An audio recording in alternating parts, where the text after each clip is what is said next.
Nos acompaña un viejo amigo de este espacio, el ingeniero Santiago Moquete, un amigo que se nos había perdido en la penumbra de la ciudad, sobre todo en la nocturnidad, vamos a decirlo poéticamente, de la ciudad. Santiago Moquete es un conocidísimo para las generaciones que peinan cana como la nuestra, un conocidísimo profesional de la agropecuaria, que ocupó importantes posiciones públicas, es economista agrícola y desde hace muchos años creó su propia institución y se desempeña como presidente de la Fundación Pro Defensa del Derecho de Propiedad. De él se dice que es el dominicano que probablemente más sabe de dónde está cada tarea de tierra en este país. Con él vamos a conversar, como él nos ha dicho, de los vivos y de los muertos, de lo presente y de lo porvenir. Y les invito a que nos acompañe en esta conversación.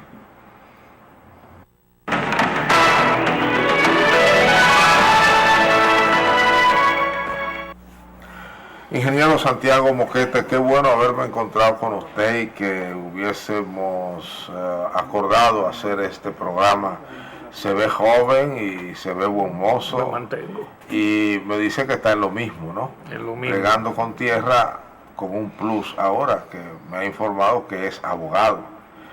Es decir, un profesional de la agropecuaria, le añade economía agrícola, ahora le añade el derecho, me imagino que con énfasis en el tema de los bienes inmuebles. Sí, derecho inmobiliario. Y me ha dado la noticia de que vive en Jarabacoa, lo que me parece que debe ser el privilegio más grande que tenga dominicano alguno, de poder, aunque sea por un día, 2, 3 a la semana, semivivo, parte de la semana, botar el bullicio de la ciudad y esconderse tras los pinares de una tierra tan hermosa como Jarabacoa, que me imagino que debe ser casi sublime cuando cae la lluvia. Yo he visto a Jarabacoa en las mañanas, cuando las montañas están peinadas de blanco. Y es un espectáculo ver cómo los rayos del sol penetran los intersticios de esa blancura y va dando paso al agua y va desapareciendo. ¿Usted disfruta con frecuencia de ese espectáculo? Claro, claro. Al ser un valle, tú siempre tienes la presencia de las montañas que te le dan un sentido bucólico a la ciudad. Y recuérdate que el eslogan cuando éramos niños, Sí, era visite Jarabacoa, donde siempre hay primavera. Flores, buen clima, es buena gente. buena gente, la gente es muy buena. Sí, sí. Tú sabes que en esos lugares, primero donde la tierra da buenos frutos, porque tierra y clima se combinan para eso, la gente tiende a ser buena porque no hay esos niveles de pobreza que se da, por ejemplo, en el agreste sur. Correcto. Entonces, la gente tiende a ser buena. Ni hay tampoco animosidad contra la naturaleza. Exactamente. Yo tengo en esa zona, entre Constanza y Jarabacoa, alrededor de 30 años. Tengo una casa en Arroyo Frío, donde pasaba mucho tiempo antes. Y te puedo decir que en esos años yo podía irme hasta un año sin ir a mi casa y nunca me robaron nada. Nunca tuve un incidente de raterismo, nada de eso. La gente bien. es sumamente buena. Y Jarabacoa fue en los años 70 un potencial atractivo turístico. Se habló incluso de que iba a ser una zona dedicada a esos ancianos norteamericanos que en el tiempo de frío allá andan como los pájaros buscando el calor, y que ahí era un sitio ideal. No se logró nada, lo único, la Escuela Caribe. Tú recuerdas que teníamos escándalos de tiempo en tiempo porque los muchachos se perdían entre los pinares, esos muchachos adolescentes con esos golpes hormonales, y por ahí se perdían, eran muchachos que entonces se llamaban problemáticos. Se perdían pero aparecían. Sí, después aparecían, pero acuérdate que había muchos titulares grandes, la policía en un proceso de búsqueda, etcétera. Y Jarabacoa como que fue abandonada y bajaron muchísimo los precios de la tierra. Pero yo diría que hace 10, 15 años que a lo que ha habido es un boom. Mira, hay una enorme cantidad de retirados en esa zona. Exacto. De Estados Unidos, de Europa, dominicanos, y muchos dominicanos. Y me he encontrado con gente que como yo comparten la ciudad. Correcto. O sea que tienen un part-time aquí. En estos días conocí un señor, apellido, era de San Carlos, apellido ahora que bien no recuerdo, que tiene una pequeña panadería. Ese era un ingeniero de sistema, que le trabajaba al Banco Central, a la Hacienda y demás. Entonces él viene un par de días y cumple. Y su trabajo le permite manejarse vía computadora. Y está disfrutando un semi-retiro, ¿no? Exacto. Y así hay mucha gente. Yo he conocido extranjeros. De manera que, producto de lo que ha pasado en los últimos años con los ayuntamientos, tú tienes ya una ciudad más organizada, con más concepto de que no se arrabalice, del manejo de residuos sólidos, y eso le está dando a la gente una calidad de vida una vegetación mejor, bonita en los parques ordinariamente. Ahora hay mucha preocupación por el medio ambiente, porque no se deteriore, porque las aguas se mantengan limpias, y todo eso está atrayendo a mucha gente. Y hay muchos proyectos. Y hay mucha gente que como tú va y viene. Bueno, tú lo haces semanal, me has dicho.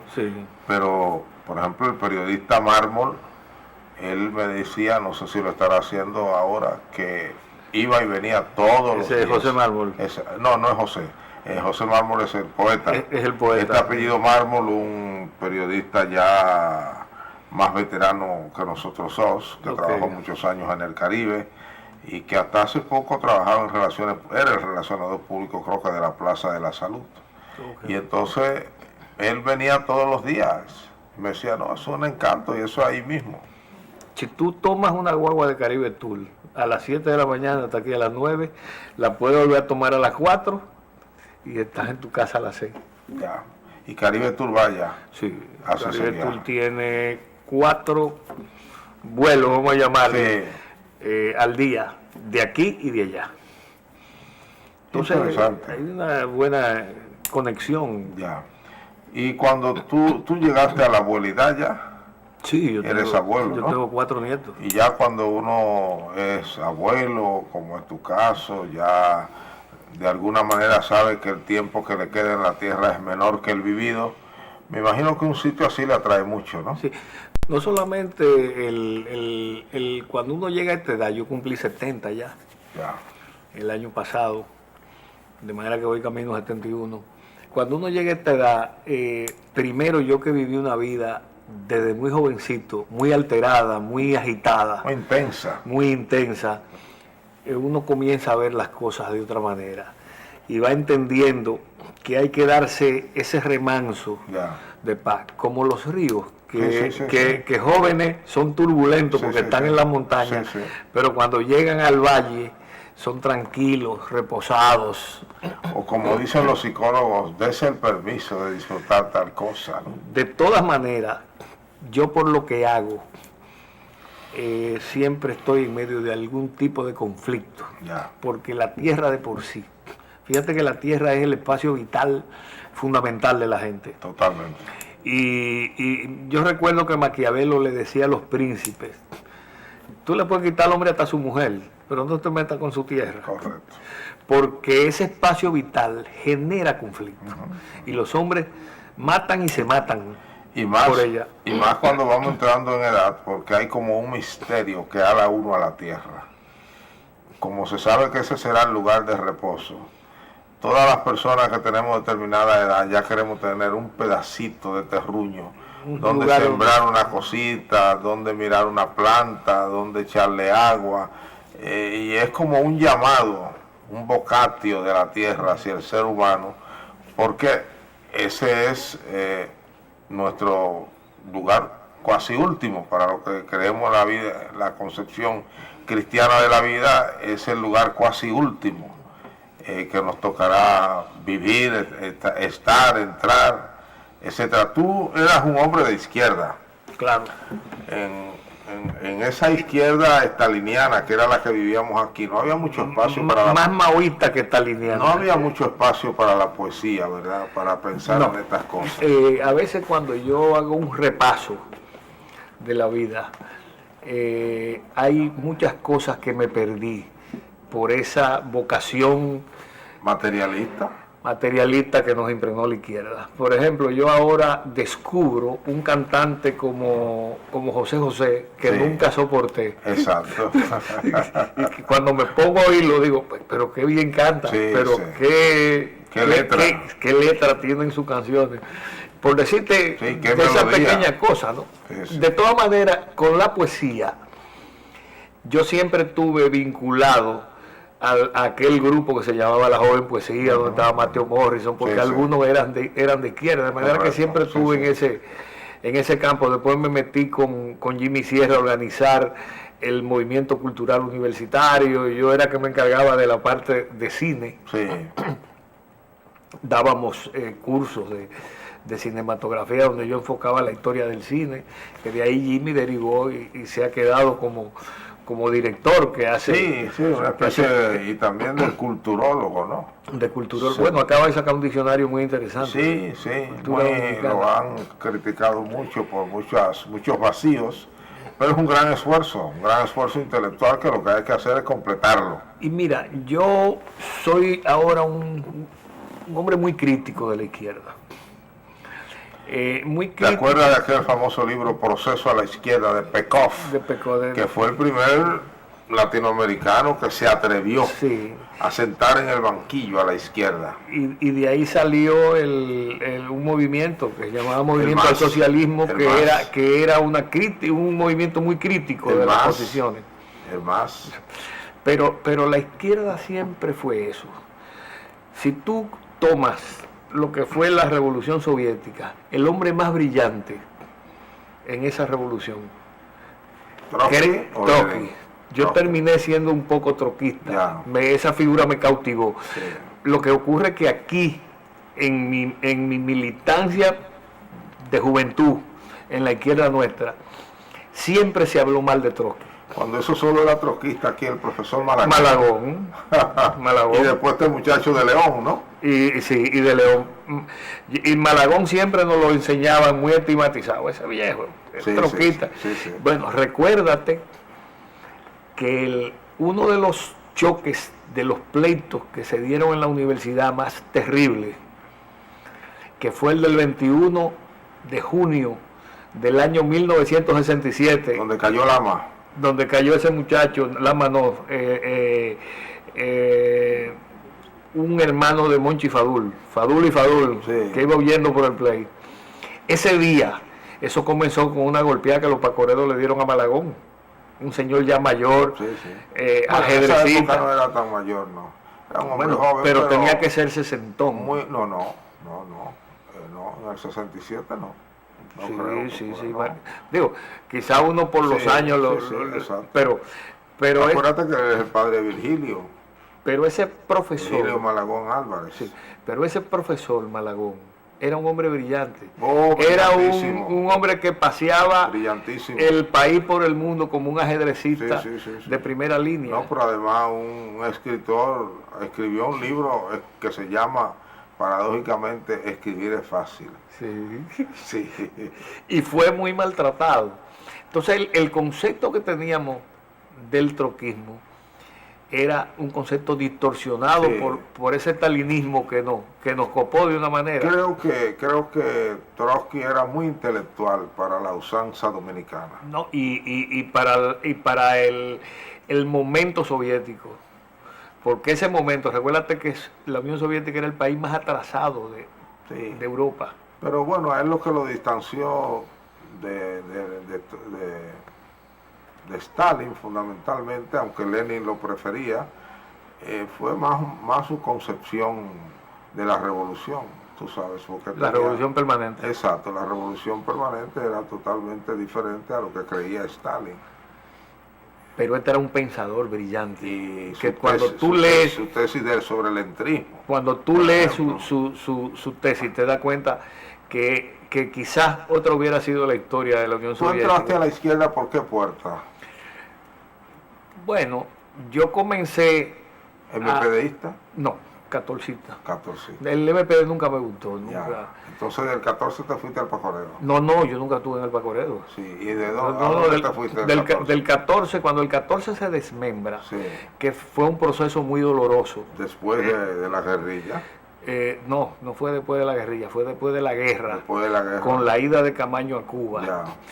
Se comienza un proceso crítico de lo que eran esos planes en el que el 14 se envolvió con Camaño, que iba a ser la guerra de guerrilla, porque ese era el concepto, ¿no? Correcto. Entonces el partido saca hombres a entrenarse a casi todos los países. Fueron a la Unión Soviética, fueron a China, fueron a Vietnam. No? Y al regreso vino ese choque de ideas, porque cada grupo, a mí me tocó quedarme y me tocó recibir, esconder a la gente en la medida que iban llegando. Y te puedo decir que cada uno llegó con ideas diferentes de lo que se debía hacer. Ahí se quedan con Camaño los palmeros, que tenían la concepción cubana, Camauri y ese grupo que habían sido todos entrenados en Cuba, habían vivido en Cuba. Los que fueron a China, unos se fueron al Pacorero, otros al MPD, con otro concepto, y así cada grupo. ¿Del 14 tú saliste para dónde? No, yo fui de los fundadores de Líneas Rojas, y de ahí me volví a la universidad, porque yo había dejado la universidad en esa época. No, ya yo ahí me había... Cuando salí a hacer mi posgrado a Colombia, estuve muy cerca de los troquistas. Ahí entendí el troquismo en Colombia. En ese momento había la gente del Ejército Revolucionario del Pueblo, que eran troquistas argentinos, estaban todos en Colombia. Y había un señor llamado Manuel Moreno, que era un gran escritor. Ese hombre escribía todos los días y mucho, y era cautivante leerlo. Ellos habían hecho una internacional, la famosa Cuarta Internacional, y era interesantísimo. A ellos yo lo conecto con Fidelio, Nelson Ceballos, con ese grupo. Inclusive viene aquí un colombiano que se llamaba Kemel Joe y organiza un poco con ese grupo de Fidelio, un grupo que luego fue luego en ese grupo tuvo Guillermo Moreno, que un poco tomaron parte de la concepción de troquista, pero no llegaron muy lejos. Un grupo. Aquí había un grupo que se llamaba Movimiento al Socialismo también. Creo que se llamaba más. Movimiento al Socialismo yo creo que era de Fafa. No, era de Fidelio. Era de Fidelio. El MS. MPS se llamaba. MPS. Movimiento por el Socialismo, algo así. Vamos a una pausa para que regresemos y hablemos un poco de lo que te ocupa permanentemente, la tierra, y más específicamente la tierra dominicana. Regresamos.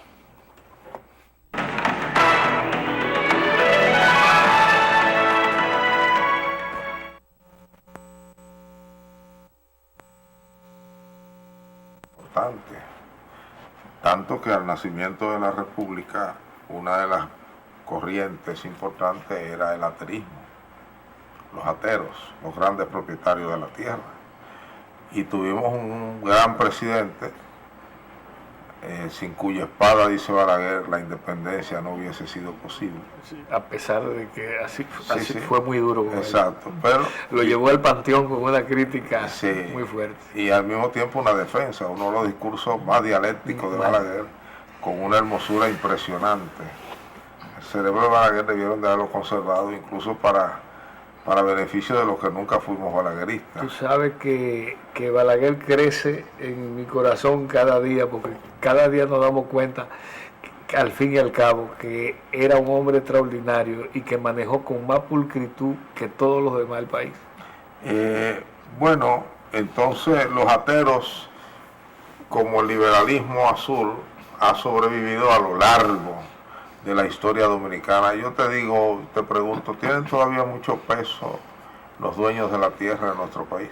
Sí, pero recuérdate que con Trujillo se inicia un proceso de capitalismo en la agricultura, que es lo que sobrevive hoy. Capitalismo en el campo. Sí, tú no puedes decir, por ejemplo, que Central Romana, que tiene 300.000 tareas, que es una que es un latifundio, sí. Lo que pasa es que los otros son colonos. Siempre se habló de que tenían más de 1 millón de tareas. No, quien tenía 3 millones de tareas era el CEA. Que sean... ¿Y los Valdés? Y los Valdés debían tener 1 millón o algo así, ¿no? Pero el acto principal de Central Romana no pasa de 300.000 tareas. Lo que son es muy eficientes y tienen una alta productividad. Sí, cómo no. Y además, la integración de los colonos lo hace ser el más grande productor. Ya. Que en eso los Vicini no se coaligaron mucho, no crearon un colonato importante. Parece que nunca tuvieron interés. Es probable que no. Ahora, en ese grupo también, porque son empresas capitalistas que tienen su base en el campo, sí. en ese grupo también ahora hay una revolución a lo interno, hay un cambio importante. Sí, total, sí. Ya la tierra viene siendo lo menos importante. En este país, recuérdate que don Alejandro Grullón dijo que Balaguer había acabado con la oligarquía de la tierra. Sí, con las leyes agrarias, todo lo que era un latifundio arrocero, sobre todo en el Cibao Central, quedó fragmentado. Ya. Y con la ley de latifundio, todo lo que era las grandes propiedades que no tenían mucha productividad también. Recuérdate que el último golpe a eso se le dio a aquella propiedad de los Aguayo en San Francisco de Macorís, que ya eso fue... Tu amigo Hipólito. Sí, eso fue ya en el gobierno de don Antonio. Sí. Ahora, aquí... Los que dicen que distanció a esas familias, más de una, no voy a mencionarla, con don Antonio y el PRD por siempre. Sí, por siempre. Que no creo que estuvieran nunca muy cerca del PRD, pero bueno, quedaron distanciados. Si tú ves cómo enfocaba nuestra burguesía agraria su papel en la sociedad, te das cuenta de su atraso ideológico. La Asociación de Agricultores de este país se llama Hacendado de Agricultores, Sí. Cuando el sistema de Hacienda ya había desaparecido. Yo en una ocasión en la Casa Vicini, en una discusión con ellos, le decía, pero ¿por qué no le ponen de empresarios agrícolas, por ejemplo? Porque ya hacendado, ese sistema de Hacienda desapareció. Ya. Trujillo, pero ideológicamente seguían cabeza. Exactamente. Entonces aquí hay un ejército y Balaguer ayudó mucho a construir eso, un ejército de medianos y pequeños productores con visión empresarial, aunque no muy desarrollada, porque los créditos son muy caros, hay muchas limitaciones, ¿no? Y al mismo tiempo ese esquema balaguerista desarrolló una dependencia del Estado que no le permitía desarrollar el capitalismo. Entonces, el peligro de la reforma agraria es la haitianización. Cuando te digo la haitianización, es la creación de ese campesino que ¿Cuál es el problema del campesino? Que el campesino no trabaja para el mercado, entonces no produce en una concepción de crear una empresa, en una concepción empresarial, sino en una concepción de producción-consumo. Es un eje de producción-consumo. Entonces el campesino se convierte en una rémora porque no ayuda al desarrollo del país como debe ser. Todavía hoy. Bueno, cuando tú ves que hay directores de reforma agraria que han distorsionado la misión y le dan a un campesino 10 tareas en Asua, no están creando un empresario. Quizás con 10 tareas un empresario en Constanza. O en Baní. O en Baní. Pero en una zona marginal, para que eso se dé, tú tienes que darle una dotación que le permita. Me imagino que debe ser para una agricultura de autoconsumo. Exactamente. Ahora, el otro aspecto es que pienso que el país va en ese camino, la educación. Ya. Porque la educación es lo que permite. ¿Tú no crees que la educación que nosotros estamos promoviendo es anticampo? No creo que sea necesariamente anticampo. Lo que yo creo es que parte de lo que debe hacer la revolución educativa es promover en el campo esa educación en ese sentido, porque todavía es la tradicional. Uno de los problemas que tiene, por ejemplo, los gobiernos del PLD, que son muy urbanos. Sí. Y con ellos el campo no ha mejorado mucho. Sobre todo en las partes nodales de la nueva tecnología. Tú no oyes ya que hay transferencia tecnológica al campo, ni nuevas formas culturales de producir, ni nada. No crea eso, no. Yo creo que el país, en el país se han creado mecanismos de transferencia tecnológica importantísimos. Por ejemplo, la Junta Agroempresarial Dominicana. Bueno, sí, el sector privado que no llega a la base de los productores. Mira. Tú estás metido en un campo y yo estoy metido en otro. Y yo no sé si tú lo ves por allá, pero yo no lo veo, por ejemplo, en la zona de Villa Altagracia, ni remotamente. Bueno, recuérdate que en la zona de Villa Altagracia hay un desarrollo agrícola reciente, porque eso eran cañaverales. Sí, pero aparte de rica, tú no ves nada usando prácticas culturales modernas. No, al contrario, yo lo que veo muchas tierras baldías, no cultivadas, que son precisamente las que recibieron los campesinos. Y vas a San Rafael de Yuma y vas a Atomayor, y en Atomayor, salvo los Barceló, tú no ves más nada. En Yuma absolutamente nada. En Higüey nada. En Higüey se produce con las mismas formas de producir de hace 65 años. Y los actos lecheros siguen siendo igual, totalmente igual.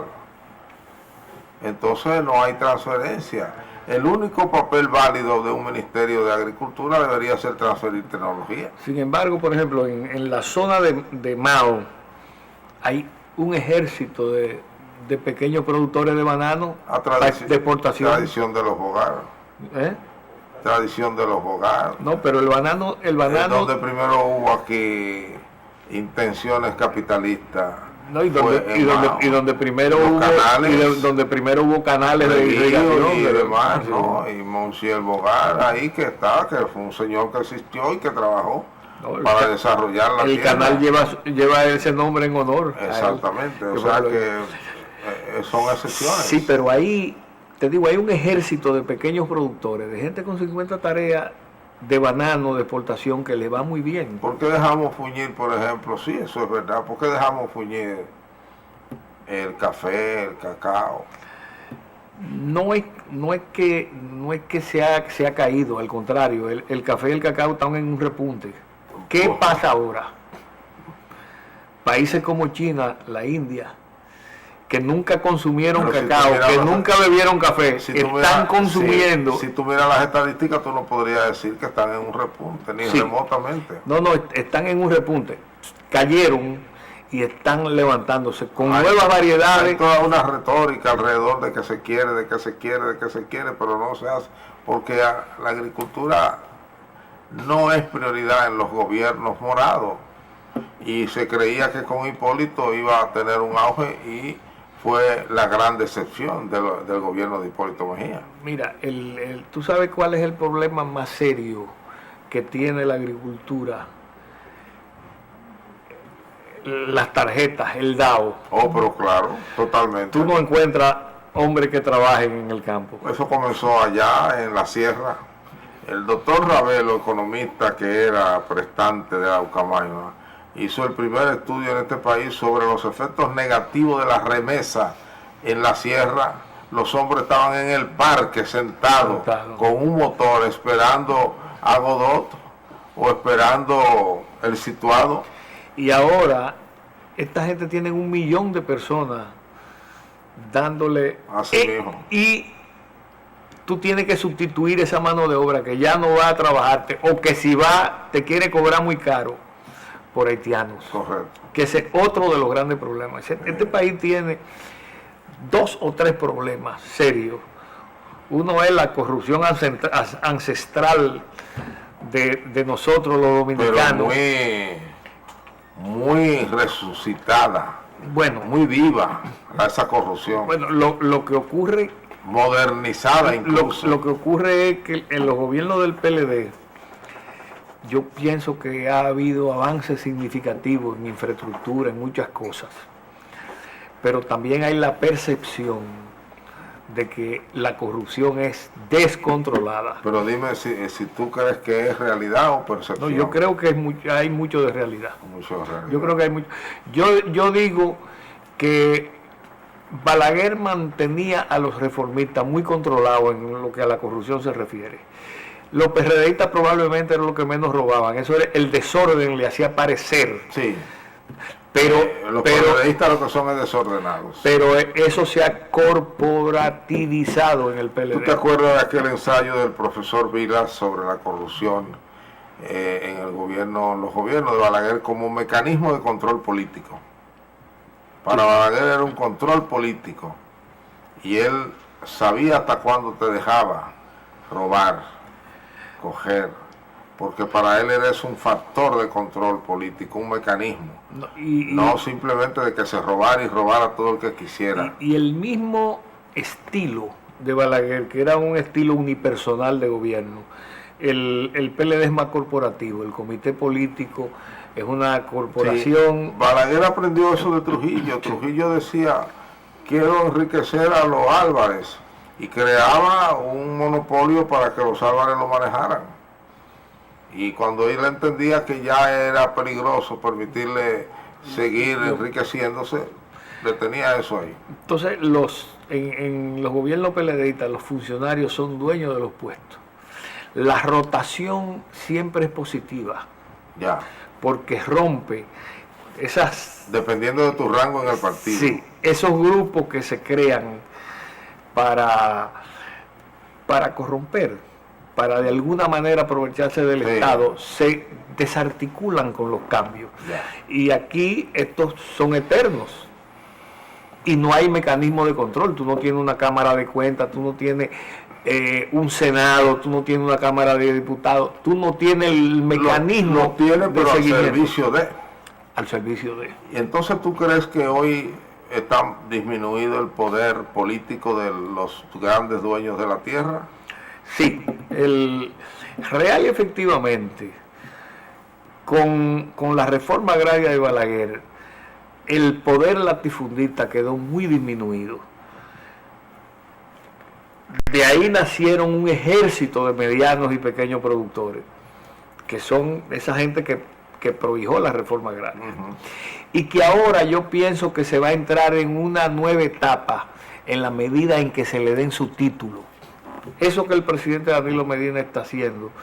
¿Tú lo ves bien? Sí, lo veo bien y siempre lo prediqué. Y en cierta medida le preparé algo de proyectos en ese sentido cuando él estaba en campaña y me reuní con él muchas veces sobre eso. Y yo creo que ese va a ser un gran paso porque de ahí en adelante el temor que siempre tuvieron los gobiernos era que darle un título a una persona significa que lo venda.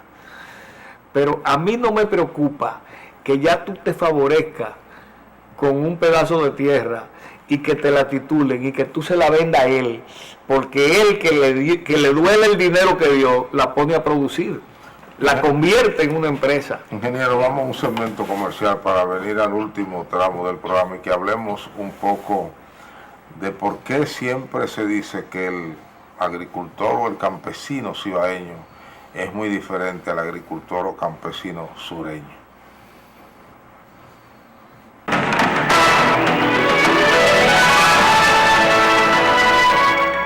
Vamos a la parte final de esta entrevista con el ingeniero Santiago Mosquete, ingeniero agrónomo, economista agrícola, ahora abogado, una mezcla ahí, yo no sé si será muy buena o no, y presidente de la Fundación Pro Defensa del Derecho de Propiedad, Fundepro, una entidad muy conocida en el área de los bienes inmuebles. Ingeniero, usted cuando ejercía la agronomía, ¿usted llegó a ser, aunque sea agrónomo de área? No, ejercí muy poco. Porque sé que usted fue un jefe en el IAD. Sí, pero fue en el área catastral, básicamente. Ya. Yo, desde que me gradúo, gano un concurso en aquel programa que se llamaba Pidagro, que se estaba montando un programa de catastro rural. El país no sabía qué tenía, ni quién tenía la tierra, ni cuánta. Entonces se montó ese programa y yo gano un concurso y comienzo a trabajar en eso. Y eso me deriva. Eso es lo que me mete en el derecho. Porque de ahí es que viene en la creación de esa fundación, cuando yo, como resultado de esos estudios, conozco esa realidad. De manera que yo nunca... No bregó mucho con el campesino. No. O sea que ustedes no tienen una idea. Básicamente podamos venir aquí a hablar de lo divino y de lo humano. Lo vamos a hacer. De Stalin, de Trotsky, de la vieja y la nueva izquierda dominicana, del balaguerismo y los demás gobiernos, y de el futuro de la agropecuaria nacional y de la mano de obra. Hemos tocado todos esos temas, solo nos faltó hablar del amor. Y de la amistad. Así es que le agradezco sobremanera, le deseo buen fin de semana en Jarabacoa, con una envidia sanísima, porque creo que su cuerpo recibe todos los fines de semana un copo de vida. Un relajamiento. A ustedes gracias por igual y nos vemos en el próximo programa.